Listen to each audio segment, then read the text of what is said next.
Hey guys, my name is Thomas Edwards, and I want to thank you guys for joining me today. Today we'll be reading a book called I Am Harriet Tubman, just to show appreciation for what she did for helping slaves escape with the Underground Railroad. We're going to be reading one chapter. Chapter is called Strong from the Start. Okay, so let's go. Harriet Tubman didn't know what day she was born.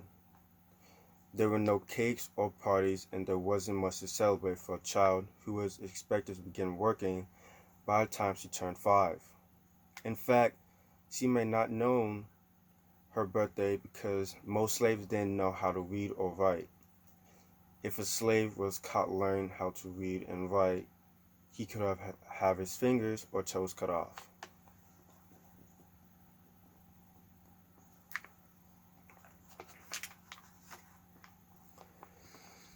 She might not have known the date, but from a very early age, Harriet, whose name was originally Arminta Voss, knew exactly where she came from and what she was, a slave. As the fifth of at least 9 children born to Harriet, Rick Green, and Ben Ross, Harriet was a third-generation slave on her mother's side. Her maternal grandmother, Modesty, was from Africa and was most likely a member of the Ashanti tribe. The Ashanti tribe, known for their strength of body and spirit, greatly respected women who were often leaders in the tribe.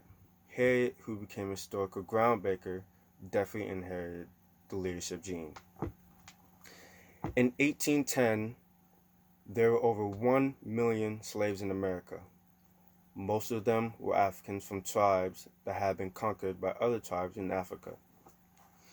Traded to European sea captains for guns, ammunition, and other goods, the slaves were brought to America.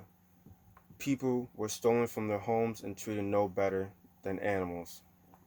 The ships could carry as many as 600 African men, women, and children. They were forced to lie side by side in the airless hull for a long, rocky journey because there was no room to stand or sit up.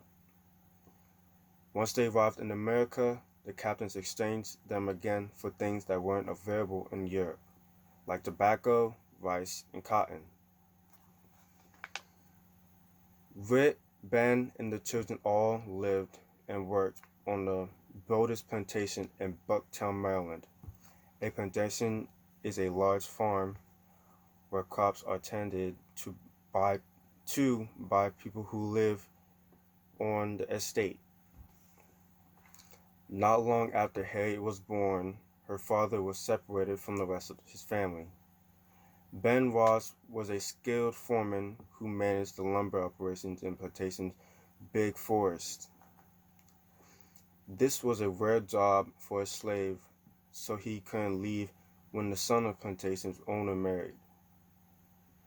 Moved into his own home and took Harriet's mother and all her children with him.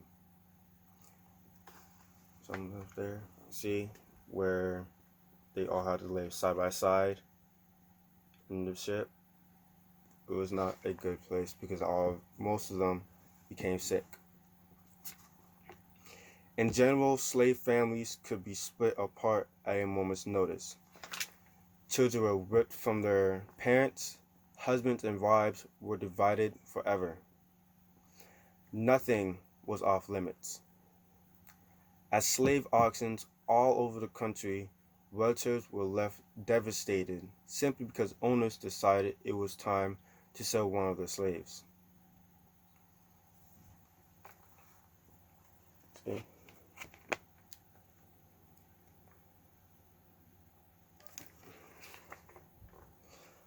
The fact that Ben didn't get to live with his family was hard compared to what other slave families had to endure. However, the Ross family couldn't complain. But a year or two after Rit and her children went to a new master, their worst fears came true. One of Harriet's sisters, Maria, was sold to a slave trader in Mississippi. Deeper into the South, where Mari was headed, conditions for slaves were even harsher than they were in Maryland. As you can see right here, the trader took her, and there's Harriet and her mom.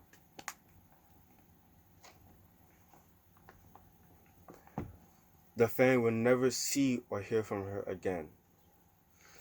The fear and sadness over the very real possibility of losing a loved one at any time was only a small part of the many horrors slaves faced every day.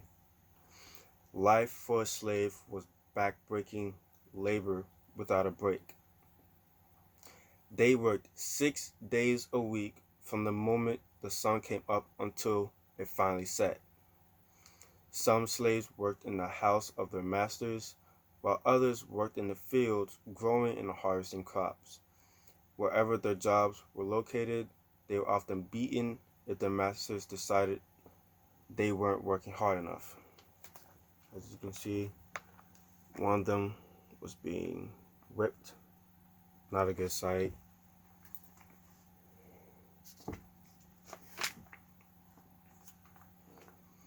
It didn't matter if someone was sick or still just a child, everyone had to work and work hard. By 5 or 6 years old, children were considered old enough to have jobs.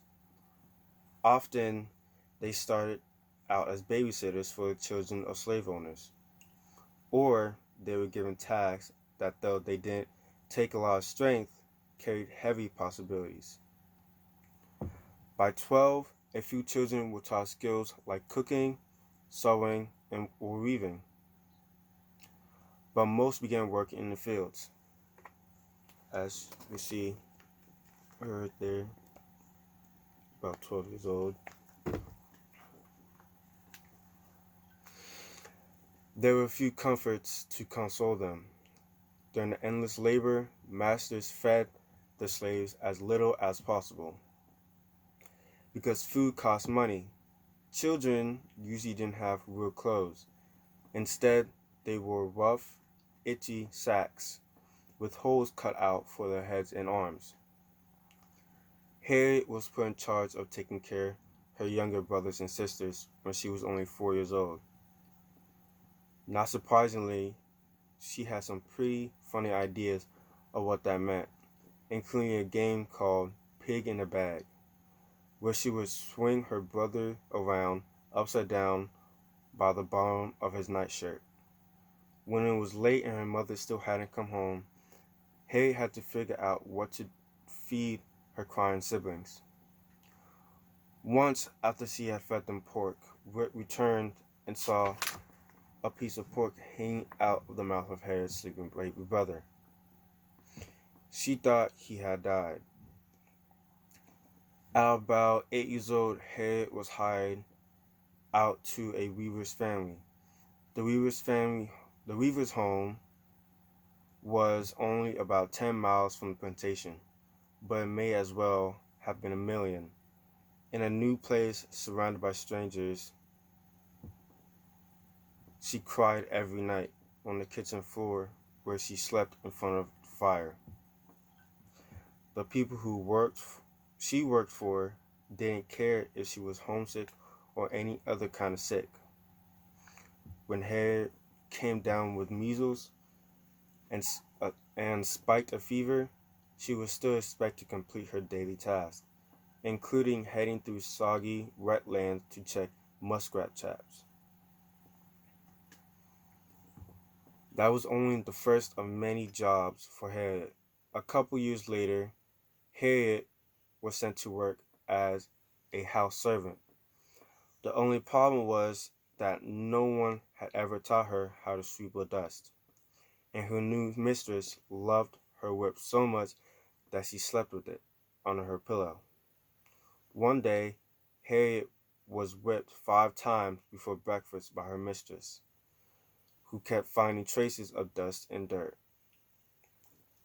Her mistress' cruelty didn't stop Harriet from stealing a lump of sugar, which she had never tasted before.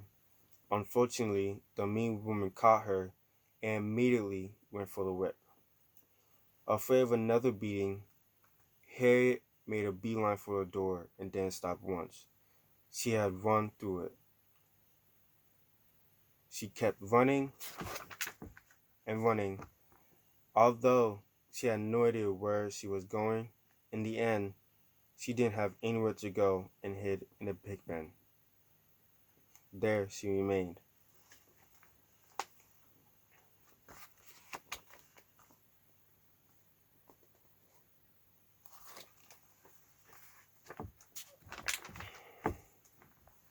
She remained there for 5 long days, fighting the pigs for scraps from the trough. By day 5, she was starving and had no choice but to come out. Harriet was sure a beating from her mistress awaited her, but instead the master of the house did the beating. He struck her so hard he broke her ribs and gave her scars for life. That wasn't the worst blow Harriet was to receive. After Harriet had begun working for another master, she was on a shopping trip with the cook to buy supplies for the house when they ran into another slave who was in town without permission. Soon, the overseer, the person in charge of supervising slaves on the plantation, arrived, looking for the other slave. When he found him in the store, the overseer asked Harriet to help tie the slave down so he could beat him. Harriet said no. As you can see here, Harriet ran from the mistress so she won't get a beating.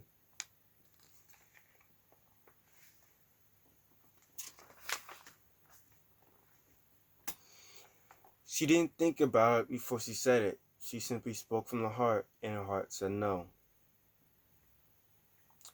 While the overseer stood there in shock, the other slave got out of his grasp and ran for the exit. As the slave was making his getaway, the overseer grabbed a weight used for measuring and threw it toward the door. It hit Harriet in the forehead and knocked her to the ground. She was dragged, bleeding, back to the plantation. For the next couple of days, she went in and out of consciousness and came close to death.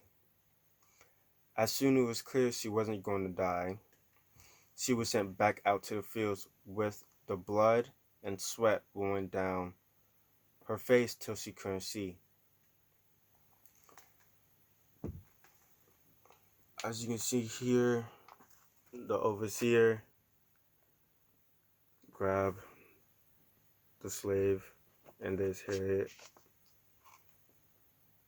And yes, that's the cook right there. When Harriet refused to take part in violence against another human being that day in the store, she proved something that would be true throughout her life. Her conscience was always stronger than any concern for her own well-being. As you can see here, the slave got away and there's Harriet on the ground. And if you possibly couldn't see, I guess that's the weight right there, which the overseer threw.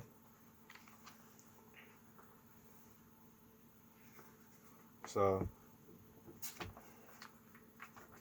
I'm just going to read this real quick. A lifelong hurt. Harriet survived the terrible blow to her head, but for the rest of her life, she suffered from awful headaches. At times, she fell asleep without warning, a condition that's called narcolepsy. The sleepiness could come over her while she was talking, eating, or even out in the fields. It was such a deep slumber that when an overseer hit her with a whip to wake her up, she continued to snooze. Historians now think she suffered from something called temporal lobe epilepsy from her head injury as a girl. So that was chapter 1. I want to thank you guys for joining me today. We'll read chapter 2 and possibly chapter 3 next time. I just want to tell you guys have a good day and see you guys next time.